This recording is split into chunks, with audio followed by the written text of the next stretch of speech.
Merci beaucoup, Monsieur le Président. Je voudrais féliciter les organisateurs de cet événement et puis les éminents panélistes qui m'ont précédé. Et bien évidemment, j'ai eu l'opportunité de présenter le cas des Comores en ce qui concerne le cadre national de financement intégré. Je vais commencer par quelques éléments indiquant les principaux défis de financement pour les Comores. J'indiquerai ensuite l'utilité de l'UNFF pour le gouvernement comorien et puis enfin quelques éléments de stratégie de financement, de stratégie retenue par le cadre national de financement intégré. Après avoir finalisé l'évaluation sur le NFF au niveau national, on a eu quelques recommandations. D'ailleurs, ces recommandations qui nous ont permis d'établir ou d'élaborer notre cadre national de financement intégré. Nous avons ici quelques conclusions qui nous permettent de partager ici, à commencer par le déficit de financement disponible, sachant qu'il existe encore des grandes opportunités pour mobiliser davantage au niveau national. On a fait le constat de l'absence ou plutôt du cadre de concertation qui peine d'être opérationnalisé en ce moment, malgré qu'un décret a été déjà pris et que le cadre lui-même a été déjà mis en place. On peut marquer aussi les difficultés de procédure de mise en œuvre qui se trouvent complexes avec des faibles capacités d'absorption au niveau national, un cas de cloisonnement entre secteurs, les sources de financement ainsi que les processus de budgétisation, et puis quant aux décisions et puis des stratégies qui se veulent très fragmentées. J'indiquerai ensuite quelques raisons qui ont poussé le gouvernement comorien à mettre en place le cadre national de financement intégré. Déjà, l'Union des Comores dispose, à partir de l'année 2019, de son plan qui est intitulé Plan Comores émergent, un plan de développement très ambitieux à l'horizon 2030. Ce plan a été assorti de programmes, de projets phares et structurants qui permettent de lancer et de mettre les bases de l'économie comorienne.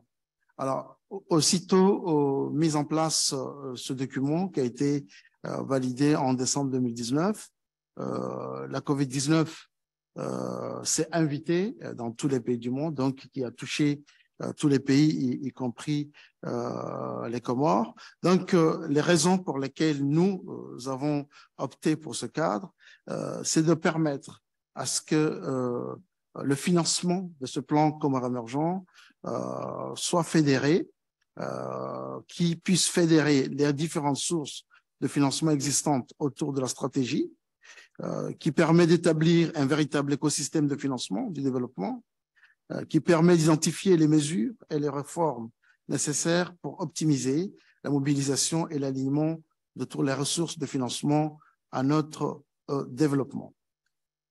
En ce qui concerne notre cadre conceptuel, les réformes qui ont été identifiées et qui doivent être mises en place nécessitent le renforcement des capacités d'absorption, la coopération au développement Sud-Sud, le cadre de gouvernance en matière de coordination, la planification, le cadre budgétaire, les investissements et financement du secteur privé, les fonds d'investissement destinés à la diaspora. Nous avons identifié comme source de financement potentiel pour les Comores les fonds d'investissement destinés à la diaspora, la finance verte et bleue, et puis s'attaquer avec des réformes à ce qui est l'évasion fiscale et la fiscalité. En dernier élément, comme je l'avais annoncé, quelques éléments de la stratégie de financement. D'abord, sur quelle méthodologie? Quelle est la méthodologie que ce cadre s'est fixé. D'abord, c'est d'identifier les besoins de financement, identifier clairement les objectifs de la stratégie par rapport au plan commun émergent, ainsi que son plan d'action, mais aussi d'identifier et indiquer en matière de gouvernance l'intégration des politiques de planification et de financement, permettant d'aligner à la fois les politiques sectorielles, les politiques de planification nationale et les financements, et puis intégrer tout ce qui est questions systémiques, notamment la cohérence entre les financements, les stratégies, mais tout en prenant en compte les risques qui se présentent au sein de cet environnement. Par rapport à cette stratégie, je pourrais aussi indiquer deux petites parties, notamment une partie sur la mobilisation des financements à travers le cadre de financement intégré. Ici, on cible les finances publiques, en ciblant plus particulièrement la coopération internationale, notamment à travers l'aide publique au développement, la coopération sud-sud, la finance bleue et verte, mais aussi le financement privé qui est destiné au financement interne et international, le financement innovant qui est le transfert des diasporas, et puis la finance islamique. La deuxième partie concerne l'architecture rationnelle du cadre national de financement intégré, la mise en place d'un cadre de pilotage stratégique qui permet de faire le suivi de la mise en œuvre, mais aussi qui permet de mobiliser en même temps les financements dans un seul panier, un seul cadre de financement de notre cadre plan de développement.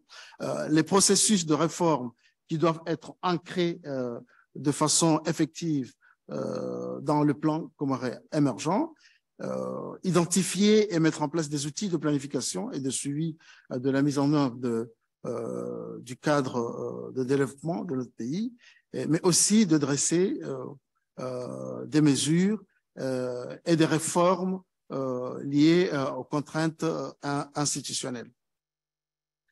En deuxième partie, concerne la mobilisation des financements qui sont d'origine publique, mais domestiques.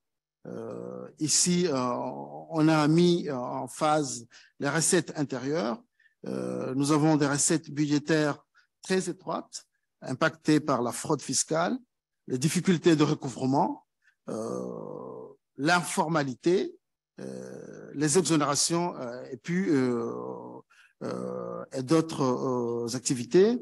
La pression fiscale qui se trouve aujourd'hui de 7,8% en 2021, en dessous du potentiel. De nombreux manques à gagner dont l'ampleur reste incertaine, notamment les arriérés, les impôts, des sociétés, les taxes foncières, les droits douanières et puis les exonérations. En matière de dette publique, nous avons constaté un taux d'endettement aujourd'hui de 31,3% du PIB, qui est en dessous du seuil de la zone CFA, mais ces recettes intérieures et valeurs des exportations qui se trouvent trop basses pour garantir la viabilité de la dette pour de nouveaux emprunts. Des difficultés quant à la gestion stratégique, notamment la gestion de l'endettement, le plan de réforme de la gestion de la dette, et puis la mise en place d'un comité national de la dette publique.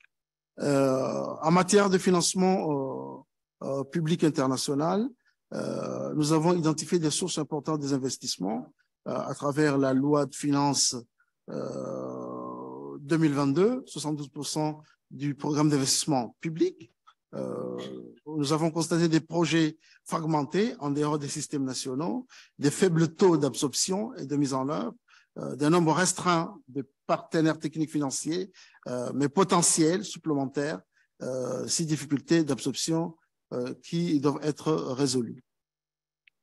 En matière de recettes intérieures, les principales réformes se dressent autour des réformes uniques des finances publiques, notamment à travers le renforcement des capacités des administrations et des procédures, d'assurer une politique fiscale juste et efficace et de refléter les priorités dans la gestion des dépenses, qui est une réformes importantes au niveau national. En ce qui concerne la coopération internationale, nous avons mis l'accent sur la gestion stratégique du financement public international qui voudrait appuyer la réforme des finances publiques par une gestion efficace de l'aide, pouvoir accroître la mobilisation des ressources, les capacités de caissement et l'alignement de l'aide publique aux priorités nationales. Et enfin, de saisir les opportunités de la coopération sud-sud et triangulaire pour financer le développement de notre pays ainsi que la stratégie de développement des Comores. Alors, en matière d'investissement du secteur privé, les enjeux et actions stratégiques se positionnent autour du climat des affaires, notamment en matière d'investissement du secteur privé comorien, la production des chaînes de valeur nationales, l'inclusion financière, le renforcement du financement bancaire et l'attractivité des investissements étrangers. En matière de politique de financement innovant, nous avons comme enjeu d'orienter les fonds de la diaspora vers les priorités du plan commun émergent, de mobiliser la finance islamique et de faire de la finance bleue et verte un sujet transversal pour les Comores et dans le cadre de la mise en œuvre de notre plan Comores émergent. Voilà les quelques éléments que je voudrais partager dans le cadre de l'exemple des Comores dans la mise en place du cadre national de financement intégré. Je vous remercie.